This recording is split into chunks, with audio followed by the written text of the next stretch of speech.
Selamat jumpa sahabat-sahabatku dimanapun berada. Selamat datang kembali di channel saya, Sesi Mapeda. Kali ini saya akan mengajak sahabat-sahabat sekalian ke perkebunan masyarakat, yaitu perkebunan hasil budidaya durian dan kakao. Ayo kita simak bersama.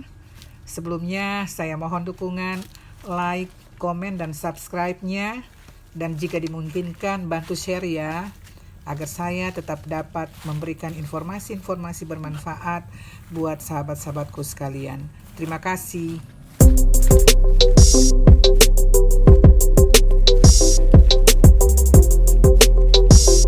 Ya, jadi ini adalah lahan yang semuanya sudah ditanami dengan ini coklat ya, coklat entris, kemudian di antaranya itu juga ada durian, bisa ya Pak ya? Iya, tumpang sari. Tumpang sari, ini namanya tumpang sari. Nah, jadi kita bisa lihat hasil daripada budidaya. Ini budidaya? Iya, budidaya. Iya. Budidaya durian tumpang sari. Budidaya durian tumpang sari. Dengan kakao. Dengan kakao. Jadi coba kita lihat itu.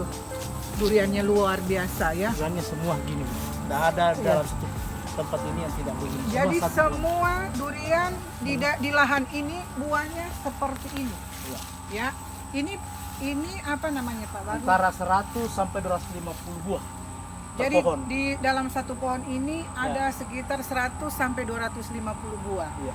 Luar biasa ya Pak ya. Iya, Ini luar biasa. pemupukan pemeliharaannya itu Pak seperti apa? Iya, jadi pada dasarnya gini. Iya. Tanaman durian itu memang ada waktu tertentu. Misalnya di bulan 11 itu mulai belajar berbunga. Mulai berbunga lah secara umum. Maksudnya di bulan 11 dia ditanam dari bulan berapa?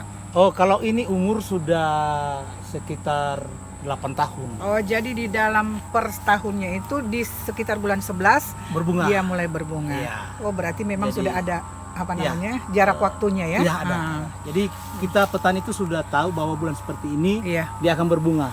Oke. Namun sebelum berbunga ada proses pemupukan awal supaya ketika nanti berbuah banyak tanaman tidak stres. Oke. Iya. Seperti itu.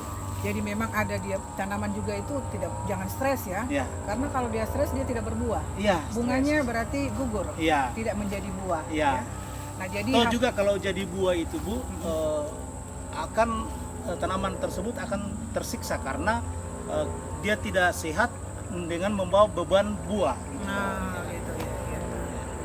Jadi juga kelemahan biasa petani biasanya ketika tanamannya stres baru dipupuk, kalau enggak bisa lagi. Seperti misalnya kita manusia pada saat sehat lah baru kita makan enak. Makan enak ya. Biasa kalau di rumah sakit bawakan daging ayam kan nggak mau turun Betul, ya. betul, Jadi ya. seperti itu juga tidak terlalu jauh lah dengan sifat tanaman merawat manusia dengan hidup Tanaman. manusia itu merawat tanaman Ya, dengan hidup manusia itu tidak jauh beda. tidak jauh beda. Iya. Perawatannya Perawatan. ya.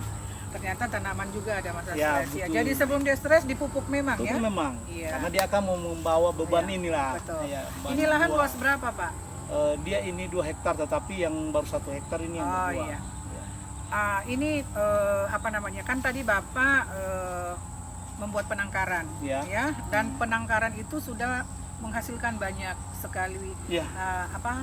kalau dibilang produksi, memproduksi bibit-bibit yang berkualitas unggul ya. Ya. Nah, saya mau tanya Pak, kan Bapak spesifik atau fokus ke durian dan coklat, Coklat ya. iya.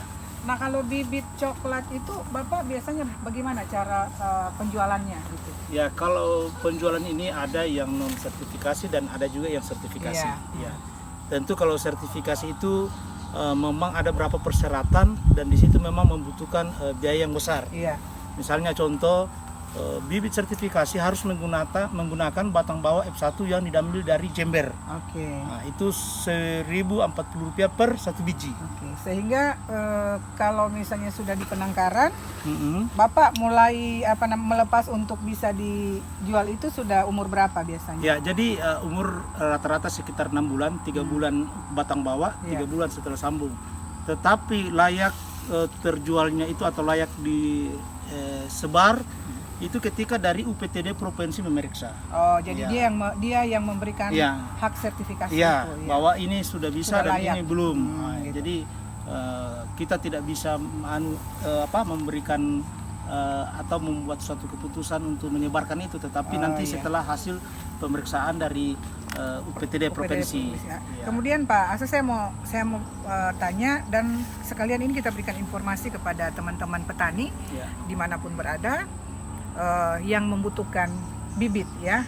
Nah, kalau di tempatnya Pak Asa sendiri, misalnya di sana kan saya lihat tadi ada coklat, kemudian itu ada bibit durian, durian itu ada beberapa cloning ya.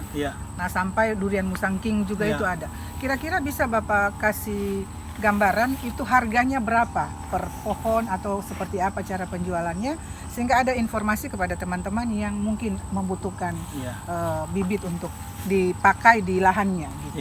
Jadi kalau untuk misalnya durian musangking itu bervariasi harga tergantung dari besaran bibit, antara 50 sampai 70.000 per pohonnya. Kalau untuk otong itu dari 18 sampai 20.000 per pohonnya, tergantung juga dari jenis tingginya. Karena itu kan butuh waktu perawatan, ketika lama dirawat tentu kan juga kos keluar, harus naik lagi sedikit ya. Kalau untuk kakao atau biasa lebih dikenal petani namanya biasa bilang bibit entris. Coklat entris ya. Biasanya kita suka dengarnya itu coklat entris. Kalau non sertifikasi itu 5.000, yang sertifikasi itu biasa antara 6.500 sampai 7.000, tergantung dari kesepakatan dan lobby-lobbynya. Oh iya. Saya mau tanya juga Pak, itu apa bedanya misalnya coklat ini ya, yang sertifikasi dan non sertifikasi? Maksud saya begini, adakah bedanya ketika dia sudah ditanam yang sudah disertifikasi dengan yang belum sertifikasi? Adakah dia punya beda? Ya, sebenarnya gini, yang non sertifikasi dengan sertifikasi itu, di sertifikasi itu kan ada beberapa persyaratan yang harus dipenuhi. Ya, misalnya contoh, ini Bu, ini kakao ini kan kalau misalnya kami ambil sendiri ini yang non sertifikasi kami ambil sendiri biji dari ini, kita bibit dan kita sambung, itu kan enggak beli sampai 1.000 per biji. Nah, kalau sertifikasi kan harus beli bibitnya, biji batang bawah biasa dibilang. Kemudian entrisnya, ini kan kalau kita penangkar, kita hanya mencari sumber entris yang paling sehat. Tapi ada standar juga, karena kalau sumber benih itu ditentukan oleh kementerian dengan ada persyaratannya Jadi mereka satu kali datang itu kita bayar 20 juta. Langsung di tempat penangkarannya Bapak biasanya? Memeriksa di semua, kebun sumber entris itu. Jadi itu yang membedakan harga, karena terlalu banyak kos yang kita keluarkan kalau mengikuti aturan seperti itu. Tapi namanya kalau menggunakan dana pemerintah, mau tidak mau harus yang sertifikasi. Betul. Jadi ada sedikit bedanya tadi antara non sertifikasi dengan sertifikasi. Tapi kualitasnya sama saja. Sama. Sama. Itu. Nah, sehingga memang kalau pemerintah yang membutuhkan, ya memang ada persyaratan untuk pertanggungjawabannya, gitu kan. Harus bibit atau misalnya penangkaran yang sudah punya sertifikat. Sehingga bibit-bibit yang dikeluarkan dari penangkaran itu memang benar-benar sudah teruji secara klinis pertanian. Betul sekali. Dan membuat suatu penangkaran itu prosedurnya itu sangat panjang dan sangat banyak aturan. Jadi melewati beberapa mekanisme sehingga layak untuk menjadi sebuah penangkaran. Betul, Bu. Jadi Bapak sudah memenuhi syarat memenuhi syarat. Jadi Pak Dasa ini sudah memenuhi syarat untuk penangkaran bibit, sehingga tadi ada lokasi yang saya sudah kunjungi tadi. Di sana sudah terlihat bagaimana aktivitas kegiatan penangkaran, dan itu sudah menghasilkan banyak bibit produksi yang diproduksi dan sudah diedarkan pada petani. Jadi rekan-rekan sekalian dimanapun berada, demikianlah informasi dari video yang sudah saya buat di tempat ini. Lokasi ini namanya apa ya? Lokasi Pandajaya. Di Desa Pandajaya. Desa Pandajaya itu kurang lebih berapa kilo ya dari Pendolo itu? Sekitar 6. 6 kilo, tidak jauh. Jadi dan jalannya lurus juga. Sehingga kita paling menempuh jarak 10 menit lah dari Pendolo sampai di tempat ini. Jadi saya potong, Bu, minta maaf. Ini tadi pembicaraan kami dengan Ibu Ketua Dewan tadi di pembibitan bahwa saya tidak mau bercerita tentang masalah yang tidak ada fakta, tetapi sekarang saya mengajak sendiri Ibu ke tempat ini. Nanti ketika misalnya Ibu mempresentasikan ini atau menyampaikan men-share kepada teman-teman, jangan sampai dibilang mana buktinya. Iya, Jadi ternyata inilah saya juga bersyukur karena saya ajak Ibu ini baru hadir di tempat Iya, ini ya. iya. Oke, mungkin seperti itu Bu. Terima Iya. kasih sekali lagi kunjungannya. Iya. Mudah-mudahan ke depan Ibu bisa lebih banyak berbuat untuk masyarakat Poso, sehingga kita sebagai petani yang mayoritas di sini bisa terangkat ekonominya.